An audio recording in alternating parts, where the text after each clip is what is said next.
মাত্র ৩ টাকা পিস রসগোল্লা, শুনলে চোখ কপালে ওঠারই কথা। কিন্তু ঝিনাইদহের মহেশপুরে সত্যিই মেলে এমন সুস্বাদু মিষ্টান্ন।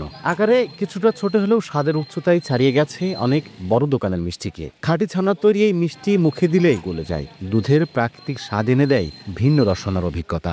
নেই কোনো ভেজাল, কৃত্রিম রং বা অতিরিক্ত ঘ্রাণ, শুধুই খাঁটি দুধের মিষ্টতা। মহেশপুর উপজেলার শিবানন্দপুর গ্রামের সোমাল ঘোষ প্রতিদিন বাইসাইকেলে করে মহেশপুরের বিভিন্ন স্থানে ফেরি করে বিক্রি করেন নিজের হাতে তৈরি এই মিষ্টি। গত ৩ দশক ধরে এভাবেই মিষ্টি বিক্রি করে আসছেন সোমাল ঘোষ। আগে প্রতি পিস বিক্রি করতেন ২ টাকায়, এখন বিক্রি হয় ৩ টাকা করে। দাম সামান্য বাড়লেও স্বাদের কারণে ক্রেতাদের চাহিদা কমেনি, বরং বেড়েই চলেছে। স্থানীয়রা জানায়, দাম কমার স্বাদ ভালো হওয়ায় বেশ চাহিদা সোমাল ঘোষের এই রসগোল্লার। মহেশপুর আসছিলাম ব্যক্তিগত কাজে, এসে দেখি ৩ টাকায় রসগোল্লা। এটা অবাক কাণ্ড, কারণ ৩০ টাকায় আজকাল রসগোল্লা পাওয়া যায় না। সেখানে আমরা 3 টাকাতে সুস্বাদু রসগোল্লা খেলাম, এটা আসলে অকল্পনীয় কিছু। খাই যখন সুস্বাদ লাগে, ভালোই লাগে। পাউডারে মিষ্টি হলে তো বোঝা যাবে ওর ভিতরে চাবলা থাকবে, কিন্তু মিষ্টিটা ছানার মিষ্টি। ওনারা নিজেরা ঘোষ, নিজেরাই গলা। এনার এই মিষ্টিটা অনেক ভালো, সবাই খায়, ছোট বড় সবাই খায়।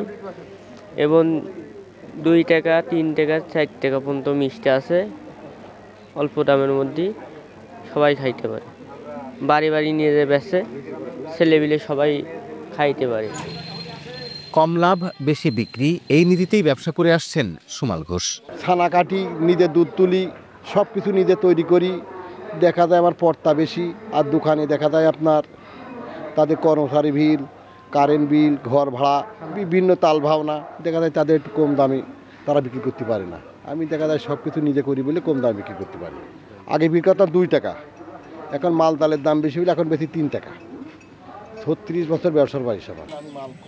প্রতিদিন সকাল থেকে সন্ধ্যা পর্যন্ত 1000 পিস রসগোল্লা বিক্রি করেন সোমাল ঘোষ। তা থেকে যা লাভ হয় তা দিয়েই চলে তার সংসার। তবুও হাসি মুখে পথ চলেন এই মিষ্টিওয়ালা। লোটাস রহমান সোহাগ, সময় সংবাদ, ঝিনাইদহ।